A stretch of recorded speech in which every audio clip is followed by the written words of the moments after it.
Hello everyone, welcome to Dental Shots. I am Dr. Mona Priya. Let's complete 20 MCQs today. Let's move to the question. Which of the following is not an accepted treatment protocol for a sodium hypochlorite accident? Instructions to minimize swelling with using cold compress within the first 24 hours, irrigation with hydrogen peroxide, analgesics for pain control, antibiotics for patients at increased risk of secondary infection. So, not accepted treatment, that is the question. Not accepted treatment for sodium hypochlorite accident. So, minimize the swelling, we can use cold compress, yes, in 24 hours. And analgesics for pain control can be given. Antibiotics for the patients who are at risk of higher infection, like immunocompromised people, we can prescribe antibiotics. But irrigation with the hydrogen peroxide is contraindicated. So the answer is irrigation with hydrogen peroxide. Next question. Ethylene diamine tetraacetic acid EDTA is the best characterized as dash, with the primary mode of action best described as. Options: chelating agent removing the inorganic portion of the smear layer, emulsifying agent removing the organic portion of the smear layer, chelating agent removing the organic portion of the smear layer, emulsifying agent removing the inorganic portion of the smear layer. Always EDTA is called as a chelator. Okay, so it's a chelating agent. So you can restrict the answer either to A or C. B and D you can rule it out now. And removing the inorganic portion or organic portion, that is the question. It is a decalcifying agent. EDTA is a decalcifying agent. So it is going to remove the inorganic portion of the smear layer. Okay. So that is the A is the answer. Chelating agent removing the inorganic portion of the smear layer. Next question. Which of the following clinical diagnostic test which is more accurate in determining the state of pulpal health? They are asking which is the clinical diagnostic test that is accurate in finding out the state of pulpal health. Electric pulp test, heat test, cold test. B and C. See, electric pulp testing is not when you compare the electric pulp testing with heat test or cold test, the heat test and cold test, the thermal test are very sensitive when you have a pulpal disease. And also it will be very specificity will be increased when in normal teeth without any pulpal disease. So the best diagnostic test which is most accurate for determining the state of pulpal health is also heat test and cold test. So the answer is both B and C. Okay. Next question. Which constitutes the largest portion of gutta percha obturating material? So we have to know the composition of obturating material. Okay.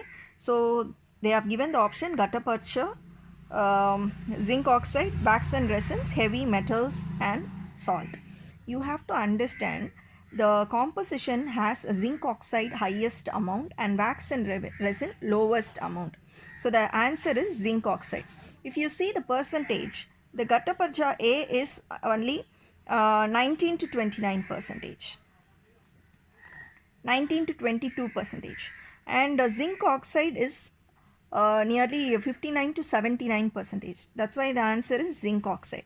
And wax and resin is 1 to 4 percentage, and heavy metals and salt is 1 to 7 percentage. Okay, so the answer is zinc oxide. That is the largest portion of zinc GP obturating material. Next question. Next question, which is the most likely to cause pulpal necrosis? So death of the pulp, which is most likely to cause. They are giving option subluxation, extrusion, avulsion, concussion. So subluxation, it's a mild mobility. Extrusion, it has slightly come out of the socket. Avulsion is completely dislodged from the socket. Concussion, it's just there will be no mobility, but there is a trauma. But in these cases, when you compare, the tooth has completely came out of the socket. So obviously, the more chances for pulpal necrosis would be there when a case with an avulsion rather than any other three options. Okay, so the answer is C, avulsion. Next question. Feature of focal sclerosing osteomyelitis often include options: A non-vital pulp test, history of recent restoration of a teeth in question, radiolucent lesion which in time becomes radio opaque, none of the above. So focal sclerosing osteomyelitis. So sclerosing means it's radio opaque. Okay. When next, the first question, if you see, it's a non-vital pulp test. Non-vital means it has necrosed. So it will ultimately lead to a radiolucency, not radio opacity. So the A is not the answer. The next option is a history of recent restoration of a teeth in question. Because in a person who is going to have a host defense of fighting against the mild infection will definitely have a radio opacity due to bone deposition. Okay, so the answer is a history of recent restoration of a teeth in question. Why not C and D? A radiolucent lesion with which in time becomes radio opaque. That is not the characteristic feature of a focal sclerosing osteomyelitis. Okay, so none of the choices also, it's not true. Okay, so the answer is B, a history of recent restoration of a tooth in question. Next question. Once the root canal is obturated, what usually happens to the organism that has previously entered the periradicular tissue from the canal? They are asking tissue, the tooth which has been infected already endodontically. What happens to the organism present in the periradicular area? So they persist and stimulate the formation of granuloma. Okay, obturated. Once the root canal is obturated, see the sentence. So it has been obturated and well treated. Okay, you keep in mind. So they persist and stimulate the formation of granuloma. Now after the treatment, if it is treated well, there's no chances for granuloma formation. So A is not the answer. They are eliminated by the natural defenses of the body. Yes. They re-enter and reinfect the sterile canal unless root end surgery is performed. No, this is not a good option. Okay, because if it is like that, it's going to re-enter and cause reinfection, and they are saying unless it's treated with root end surgery. So that is also not necessarily we have to do a root end surgery for all the cases. So that is also not correct. They will have been eliminated by various medications that were used in root canal. So a mild amount of remnant of infection in the periradicular space from the canal will be eliminated by the natural defense of the body. That is the answer. B is the answer.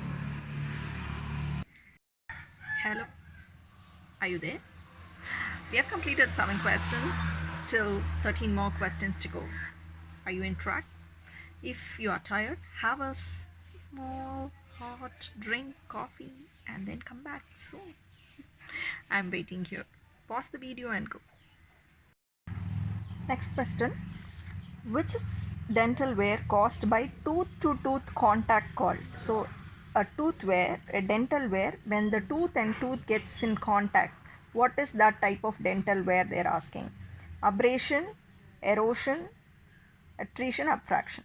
So the answer is attrition, because abrasion is due to faulty toothbrushing, erosion is due to chemical like carbonated drinks and gastric reflex. Abfraction is due to the occlusal overload. Due to the flexure of the tooth, it will occur. So the answer is attrition. Its occlusal surface will be worn off. Okay. Next question. Occlusal loading resulting in tooth flexure, mechanical microfracture and loss of tooth substance in cervical area is, yeah, we have discussed the same options, but the answer is abfraction. Due to the mechanical overload, the tooth will flex at the cervical area and the tooth structure in the cervical region, the neck of the tooth will chip off. That's called abfraction. Okay. Next question. The distance from CEJ to the base of the pocket is a measure of clinical attachment level, gingival recession, probing pocket depth, alveolar bone loss. Answer is clinical attachment loss. Why? So I have already posted a video called Three Musketeers of Periodontics. So you can watch that. That will be a clear video. You don't have any confusion between these terminologies. The clinical attachment loss, pocket depth, gingival recession will be clear for you when you watch that video. But still, I will now discuss it. Clinical attachment level will always start from the CEJ to the base of the pocket. Gingival recession will always start from the gingival margin till the gingival margin to the CEJ. CEJ to the gingival margin is the gingival recession. Probing pocket depth is from the gingival margin to the base of the pocket. Alveolar bone loss is just a vertical bone loss or horizontal bone loss. So the distance from the CEJ to the base of the pocket is the clinical attachment loss. A small mnemonic to just keep in mind, CEJ, okay, it starts from C. Clinical attachment loss also starts, clinical attachment loss starts with C. So CEJ to the base of the pocket. Gingival recession starts with the alphabet G. So the gingival recession will CEJ to the base of the pocket. G, how you put? Start with the C and then finish with G. So CEJ to the base of gingival margin is the gingival recession. That's the mnemonic. Probing pocket depth. Okay, probing pocket depth, you know, from the gingival margin to the base of the pocket. Okay, next. Answer is clinical attachment level.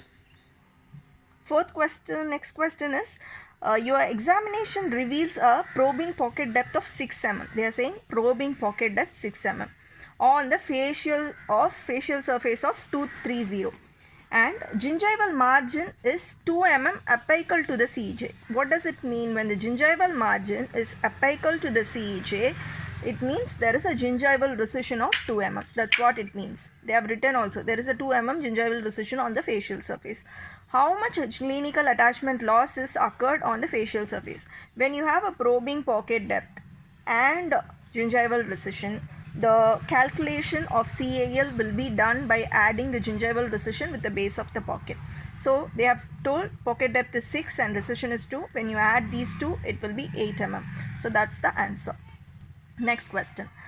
The key feature that differentiates the periodontitis from the gingivitis. What is the differentiating factor? Loss of attachment, correct. Periodontal pocket greater than 3 mm. Sometimes it may be a pseudo pocket. You have 3 mm of pocket depth, but it will be a gingival overgrowth coronally, not due to attachment loss. So that is not the answer. B is not the answer. C option is gingival recession. Only gingival recession is not the classical symptom. The clinical attachment loss only, it's loss. Okay, we will not calculate the periodontitis only with gingival recession. Gingival recession contributes, but we have to consider the clinical attachment loss, which involves the gingival recession as well as the probing pocket. Okay, then bleeding on probing occurs in gingivitis also. Okay, so it is not a bleeding on probing is a classical sign of gingivitis, but it doesn't differentiate it from periodontitis. In periodontitis case also you have a bleeding on probing. So the answer is loss of clinical attachment. A is the answer. Next question. In general, what microorganism are predominant in supragingival tooth associated attached plaque? They are asking, there are two types of plaque, subgingival plaque and supragingival plaque. So what is the microorganism associated with supragingival? This is the question they are asking. There are gram positive, gram negative rods and cocci, no, gram negative filaments, gram positive rods and cocci. Answer is gram positive rods and cocci. You have to remember this. Okay, there is no other go. If it's a supragingival, you have to remember there is a gram positive rods and cocci. Okay, then next question. Inorganic component of subgingival plaque is derived from. They are asking, a subgingival plaque is there. The inorganic component, the calcium and phosphorus of the subgingival plaque, where does it come from? That is the question. It's from the bacteria or saliva or GCF or neutrophil. It's from the GCF, subgingival. What is the fluid there? GCF, gingival crevicular fluid. So obviously the inorganic component would be contributed from the GCF. The answer is C, gingival crevicular fluid. Hello, we have completed 14 questions so far. Let's move on to 6 more questions. We'll finish the 20 MCQs. Are you ready? which of the following statement regarding crowding of dentition is true? They are asking which is true about crowding. Options we'll see. Crowding of primary dentition usually resolves as the permanent teeth erupt. This is not right, because when a person is having a crowding in the primary dentition, definitely they are more prone for crowding in the permanent dentition. It will not resolve. Okay, so this is not the answer. Second option, the spacing in the primary dentition usually indicates the spacing will be present in the adult dentition. That is also not true, because when a patient is having a spacing in the primary dentition, you can predict that they will be having a well aligned tooth. They will not have a spacing, because the discrepancy between the primary dentition mesiodistal width and the permanent dentition mesiodistal width will compensate, and there will be no spacing. So the answer B is also not correct answer. Option B is not the correct. Then C option is approximately 15% of the adolescents having crowding severe enough to consider extraction of permanent teeth as a part of a treatment. Yeah, 50% of the crowding. Okay, 15% of the adolescents have crowding severe enough to consider. When a person is having a crowding, there will be a chance for the extraction during the treatment for the compensating the deficiency of the alignment area. We can extract. So C is the answer. D, why not D, is that lower incisor crowding is more common in African individuals than white individuals. See, this is wrong actually. This is inversely we have to see. That is, the lower incisor crowding will be more in white people, not in the Afro-American people. So the answer is C. Okay. Then second question. Then the bone of cranial base include which of the following? You have to know the anatomy. Okay. So when you see a cranial base, what are the bones that composed of? Maxilla, mandible, cranial vault will not be there. Mandible is here, maxilla is there, a vault is above, so it is absolutely not. A is not the answer. Ethmoid, sphenoid, definitely. Ethmoid you would have seen, no?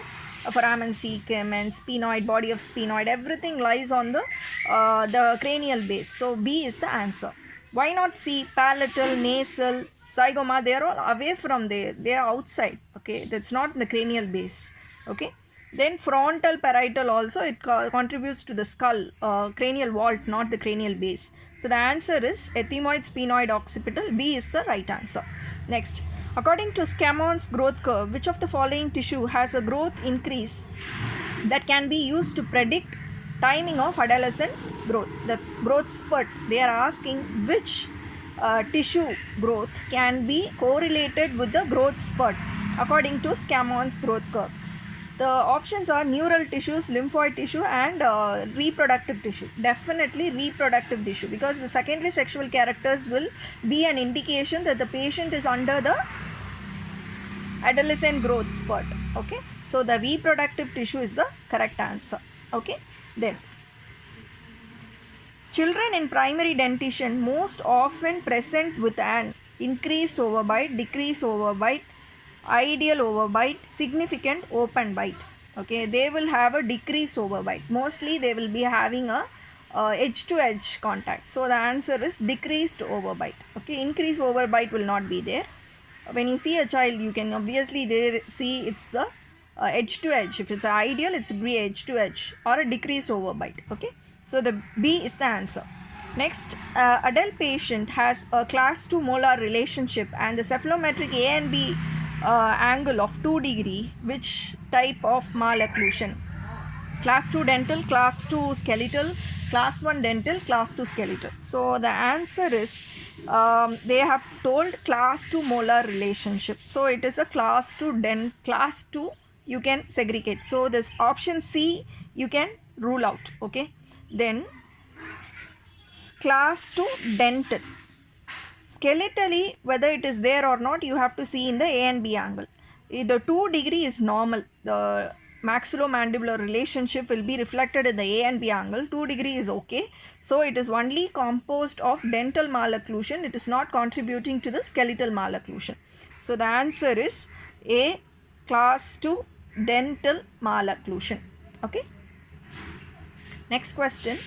Which of the following reaction is least likely to be observed during orthodontic treatment? Option: resorption, root resorption, devitalization of the teeth that are moved, mobility of the teeth that is moved, development of occlusal interference. So first one, root resorption will occur, but they are asking least likely, which is the prevalence is less. That's what they are asking. So the root resorption will occur and it will subside by itself. Okay, and devitalization should not occur because it's least, you see, in very rare cases you see a devitalization unless and until the tooth is infected or over force of untoward force is given, then in that case you will have a devitalization. That is very rare. So the answer would be mostly devitalization. Why not C and D?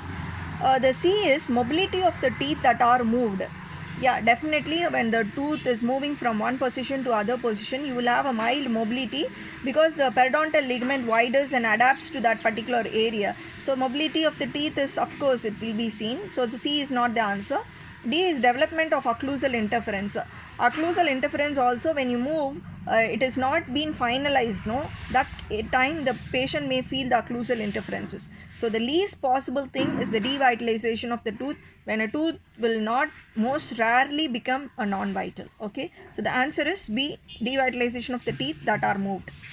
So I hope you would have liked the video.